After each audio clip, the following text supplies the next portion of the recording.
শ্রীকৃষ্ণ আরো মারাত্মক কথা বলছেন, অর্জুনকে বলছে তার ভাইদের হত্যা করতে। ইনি হলেন মানিক ফকির। ইনি হলেন এক মারাত্মক লেভেলের হিন্দু বিদ্বেষী। যখন বিজেপি ক্ষমতায় আসেনি তখন বিজেপিকে নিয়ে কি বলছেন শুনুন। জগন্নাথ সরকার, এই যে সরকার বাহিনী যারা সরকার চালাচ্ছে আর শুভেন্দু অধিকারী, এরা যদি ক্ষমা না চায় 15 দিনের মধ্যে ওদের বিজেপি ছেড়ে মূল স্রোতে ফিরে আসতে হবে। যদি ক্ষমা না চায় এই বাজারে জুতো খুলে হাত পা ভেঙে বাড়িঘর ভাঙচুর করব। এই ভয়াবহ বিজেপির হাত থেকে একত্রিত হও, মারো, মেরে তাড়াও, তারা করো শয়তানের বাচ্চাদের, শুভেন্দুর মতো বেঈমানদের, নরখাদকদের চিনে নাও, শাস্তি দাও। আর বিজেপি ক্ষমতা আসার পর কি বলছেন শুনুন। আমরা তো তৃণমূল নই, শুভেন্দু অধিকারী তো আমার অত্যন্ত কাছের ছেলে ছিল। আমরা সিঙ্গুর, নন্দীগ্রাম, লালগড় আন্দোলন করেছি, ব্যাপক আন্দোলন করেছি, মানুষের জন্য করেছি, সেদিন আজও মানুষের জন্য। বুঝলেন তো উনি কেমন মারাত্মক লেভেলের হারামি। হারামি বললাম এই কারণে, উনি হতে পারেন বিজেপি বিরোধী, উনি হতে পারেন যে কোনো রাজনৈতিক দল বিরোধী, কিন্তু উনি বারবার বিজেপি বিরোধী হতে গিয়ে হিন্দু বিরোধী হয়ে যেতেন, হিন্দু বিদ্বেষী হয়ে যেতেন। উনি বিজেপি ক্ষমতায় আসার আগে বারবার হিন্দু ধর্মকে নিয়ে সমালোচনা করেছেন। আমাদের মহাভারতে শ্রীকৃষ্ণ বলছেন, শ্রীকৃষ্ণ আরো মারাত্মক কথা বলছেন, অর্জুনকে বলছে তার ভাইদের হত্যা করতে। অর্জুন গীতায় শ্রীকৃষ্ণ অর্জুনের ভাইদের, তার পরম প্রিয় আত্মদেরকে হত্যা করতে বলছে, যে এতে কোনো ধর্ম যাবে না, কিন্তু ইসলামটা বলছে না। এই মূর্খ মনে হয় জানে না যে ভোরা রাজসভায় দ্রৌপদীর সাথে কি অন্যায় ঘটেছিল।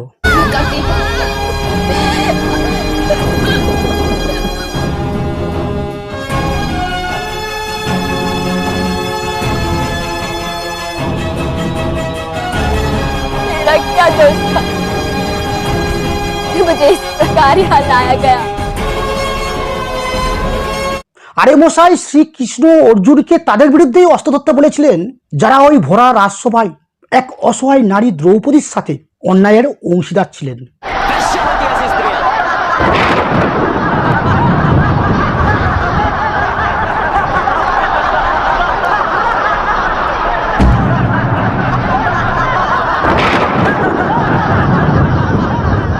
और व्यभिचारिणियों के अंग पर वस्त्र हो या ना हो, कोई भेद नहीं।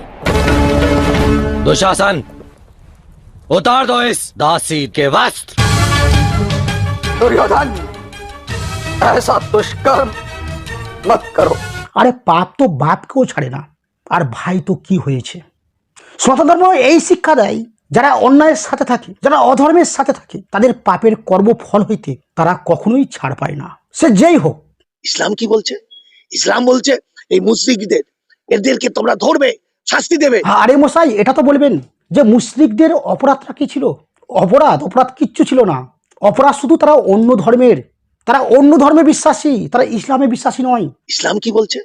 ইসলাম বলছে এই মুশরিকদের, এদেরকে তোমরা ধরবে, শাস্তি দেবে, কিন্তু তারা যদি আল্লাহকে ডাকে, তারা যদি গরিব মানুষদের সেবা করে, জাকাত দেয়, তারা যদি আল্লাহকে স্মরণ করে একেশ্বর বলে, তাকে বুকে জড়িয়ে ধরো, কারণ আল্লাহ পরম দয়ালু। মুশরিক অর্থাৎ যারা স্রষ্টার সাথে কোনো কিছু শিরিক করে, মানে যেমন আমরা হিন্দুরা স্রষ্টার সাথে মূর্তিকে শিরিক করি, মানে স্রষ্টাকে মূর্তির মাধ্যমে পূজা করি, অর্থাৎ আমরাও কিন্তু মুশরিকের আওতায় পড়ে গেছি। আর ওনাদের ধর্মগ্রন্থে পরিষ্কার লেখা আছে যে মুশরিকদের যেখানেই পাও সেখানে হত্যা করো। যেখানেই পাও, আল্লাহ কি বলছেন? যেখানেই পাও মুশরিকদেরকে হত্যা করো। বাংলাদেশে পাও, ইন্ডিয়ায় পাও, মায়ানমারে পাও, আমেরিকায় পাও, ইউরোপে পাও, তাই না? জঙ্গলে পাও, সাগরে পাও, যেখানে পাও বলতে কোনো জায়গা বাদ আল্লাহ বলছেন নাকি? যেখানেই পাও মুশরিকদেরকে হত্যা করো। অপরাধ শুধু তারা অন্য ধর্মে বিশ্বাসী, তারা ইসলামে বিশ্বাসী নয়। এবার কেউ হয়তো বলবেন যে এটা যুদ্ধের সময়ের আয়াত, কিন্তু যুদ্ধটা কি নিয়ে হয়েছিল কেউ কিন্তু বলবে না। যুদ্ধের কারণ হচ্ছে ওই একটাই, ওরা মূর্তি পূজা করে, ওরা ইসলামে বিশ্বাসী নয়, তাই ওদের জন্য কিন্তু যুদ্ধ ঘোষণা। আর এই যুদ্ধ ঘোষণা ততক্ষণই থাকবে যতক্ষণ না তারা ইসলাম কবুল করছে। যদি তারা তওবা না করে, যদি তারা সালাত কায়েম না করে, যদি তারা যাকাত আদায় না করে, তাহলে তাদেরকে রেহাই দিও না, মুক্তি দিও না, তাদেরকে হত্যাই করো। যদি তারা ইসলাম কবুল করে নেয়, নামাজ আদায় করে, যাকাত দেয়, তাহলে তাদের ছেড়ে দাও, মুক্তি দাও, বাঁচিয়ে রাখো। তাই এটাই হচ্ছে দয়ালুর নমুনা।